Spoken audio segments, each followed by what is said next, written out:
wabarakatuh. Halo Sobat UT, perkenalkan nama saya Ica Nurhalisa dengan NIM 8575245313 dari UPBJJ Bandung.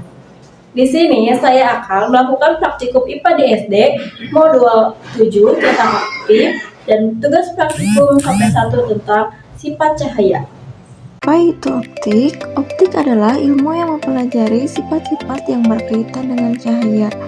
Cahaya sendiri merupakan bagian dari gelombang elektromagnetik yang memungkinkan kita melihat benda dan keindahan alam. Tujuan percobaan: 1. Menjelaskan sifat-sifat cahaya. 2. Menjelaskan sifat-sifat bayangan yang dihasilkan oleh cermin. 3.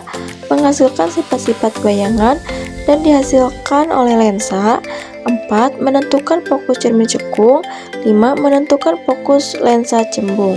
Alat dan bahan yang saya gunakan ada tabel pengamatan,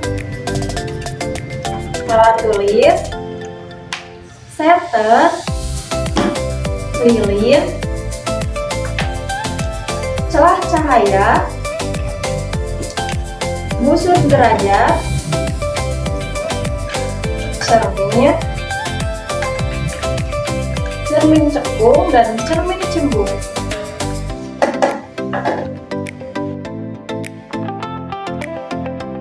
Langkah percobaan pemantulan cahaya pada cermin. Pertama, susunlah lampu senter dan celah cahaya di depan cermin datar. Kemudian, nyalakan lampu senter dan amati jalannya berkas cahaya pada saat sebelum dan sesudah mengenai cermin datar. Gambarkan jalannya berkas sinar tersebut sehingga tampak sudut datang dan sudut pantulnya. Kemudian, ukurlah besar sudut datang dan sudut pantulnya menggunakan busur derajat. Hasilnya menunjukkan besar sudut yang dihasilkan adalah 30 derajat. Selanjutnya, letakkan sebuah lilin dan nyalakan di depan cermin datar dan amati bayangannya.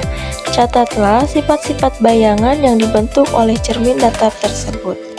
Hasil bayangan pada cermin datar bersifat maya, tegak, dan sama besar dengan bendanya. 2. Langkah percobaan pemantulan cahaya pada cermin cembung. Pertama, susunlah alat seperti berikut. Nyalakan lilin dan amati berkas cahaya pada saat sebelum dan sesudah mengenai cermin cembung.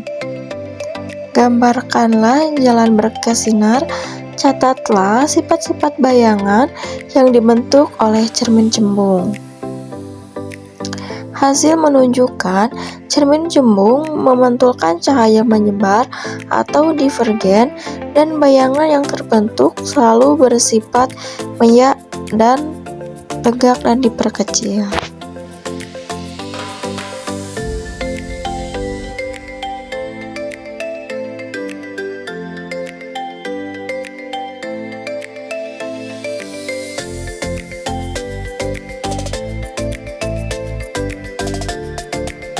Tiga, langkah percobaan pemantulan cahaya pada cermin cekung. Pertama, susunlah alat seperti berikut. Kemudian, nyalakan lilin dan amati jalannya berkas sinar cahaya sebelum dan sesudah mengenai cermin cekung. Kemudian, aturlah jarak benda dan letakkan layar agar pada layar tersebut bayangan jelas dan tajam. Ukur jarak benda dan jarak bayangan. Hasil menunjukkan bayangan berbentuk nyata pada layar, bayangan bersifat nyata dan terbalik. Kemudian, geser benda menjauhi cermin cekung, amati pada jarak tertentu bayangan benda akan menghilang. Ukur jarak benda dari cermin cekung dan ukur bayangan yang dihasilkan. Pada jarak 15 cm, panjang bayangan benda adalah 5 cm.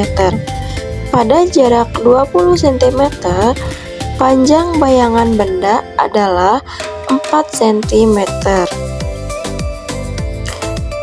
Pada bayangan 25 cm, panjang bayangan benda adalah 3 cm. Hasil menunjukkan semakin jauh benda dari cermin cekung, maka akan semakin kecil bayangan yang dihasilkan.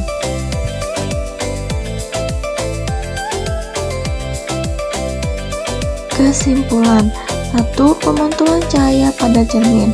Bayangannya bersifat semu atau maya, tegak, ukurannya sama besar dengan benda asli, dan posisi kiri kanannya tertukar atau terbalik secara retelar. Jarak benda ke cermin sama dengan jarak bayangannya ke cermin. 2. Pemantulan cahaya pada cermin cembung. Selalu menghasilkan bayangan yang maya, tegak, dan diperkecil. Dimanapun posisi bendanya berada, hal ini bersifat divergen atau menyebarkan berkas cahaya. 3. Pemantulan cahaya pada cermin cekung. Sifat bayangannya sangat bergantung pada posisi benda terhadap cermin. Hal ini bersifat konvergen atau mengumpulkan berkas cahaya.